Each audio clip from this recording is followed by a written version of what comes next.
నిషేధిత భూములలో పొరపాటు జరిగిన మాట వాస్తవమే అని చెప్పేసి ఎట్టకేలకు పొంగులేటి శ్రీనివాసరెడ్డి అయితే ఒప్పుకున్నాడు. ఎందుకంటే మన గతంలో ఏం జరగలేదు, మేము ఒక్క సెంట్ కూడా 22A పెట్టలేదని పొంగులేటి శ్రీనివాసరెడ్డి అన్నాడు.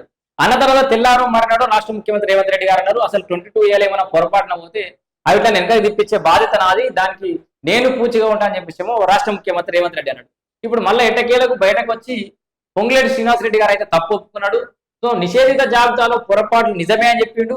సో ఎవరైనా హైదరాబాద్ వ్యాప్తంగా కావచ్చు, మిగతా రాష్ట్ర వ్యాప్తంగా ఎక్కడైతే 22A జాబితాలో భూములు ఉన్నాయని భావిస్తున్నారు, అంటే మీకు అన్ని పట్టాలు ఉన్నాయి, మీ దగ్గర అన్ని పక్కాలు ఉన్నాయి, అయినా కూడా నిషేధ జాబితాలు ఉన్నదా అనుకుంటారు, వాళ్ళు టోల్ ఫ్రీ నంబర్ కాల్ చేయాలి.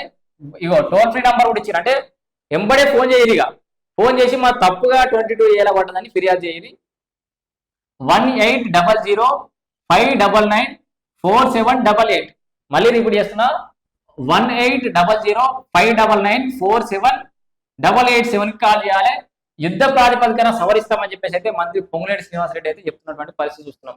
రాష్ట్రంలో నిషేధిత జాబితాలో పొరపాట్లు ఉన్నమాట నిజమే అని రెవెన్యూ శాఖ మంత్రి పొంగులేటి శ్రీనివాసరెడ్డి అన్నారు. గత ఏడాది డిసెంబర్లో అయితే ఇక్కడ ఎట్లా జరిగిందట, గత ఏడాది డిసెంబర్లో పాత ఆస్తుల జాబితాలని హైకోర్టుకు సమర్పించారట. వాటిని అవే లిస్టులను స్టాంప్స్ అండ్ రిజిస్టర్ శాఖ ఇచ్చారు. సో సమర్పించడం వల్ల సమస్య తలెత్తుందని అంటుండు.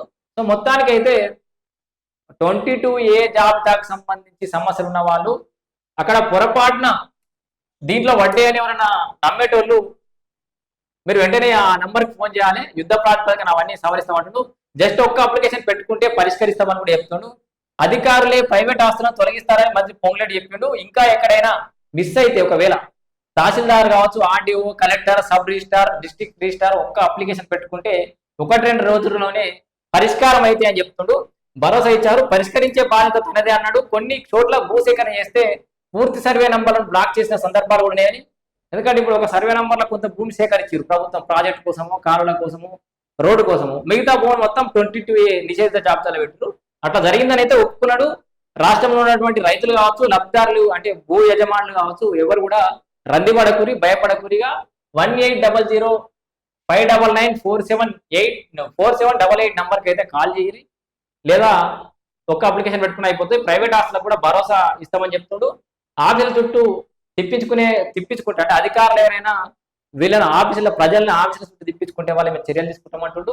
దానికి ఉన్నత స్థాయి కమిటీ కూడా వేస్తున్నామని కూడా పొంగులేటి శ్రీనివాసరెడ్డి చెప్తున్నటువంటి పరిస్థితి. సో 22A జాబితాకు సంబంధించి మొత్తానికి ఎట్టకేలకు ఒక క్లారిటీ అయితే వచ్చింది.